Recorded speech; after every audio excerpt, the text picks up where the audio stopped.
धर हो ना कोमर के चलावे में कम कर हो। ए रानी सुनो ना ऐलू हो नाचे गोरी ना दम धर हो ना कोमर के चलावे में कम कर हो। ढोड़ी देखा तो सब रतिया में ना तो दब के फुला दी ना तो दब के फुला दियो धीरतिए में रानी दब के फुला दियो धीरतिए में। डीजे कंचन राज हाजीपुर वैशाली।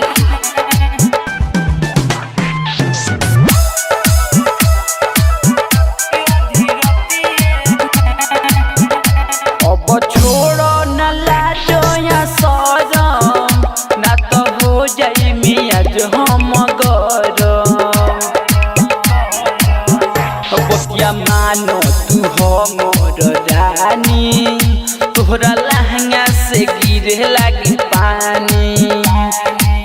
खुला पैसा धोलो अपना चोलिया में ना तो दब के फुला दी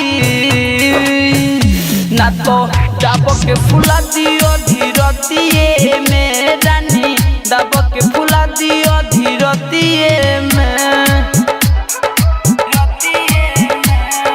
डीजे कंचन राज हाजीपुर वैशाली।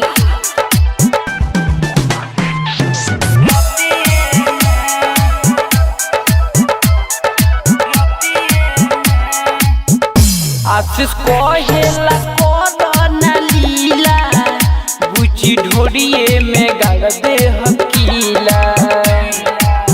हजरत सोफी के माथा ना दुखावो अपना उठवा के रस चुसावो। चल जा जमाना के तू बहिया में ना तो दब के फुला दी ना तो दब के फुला दियो धीरतिए में रानी दब के फुला दियो धीरतिए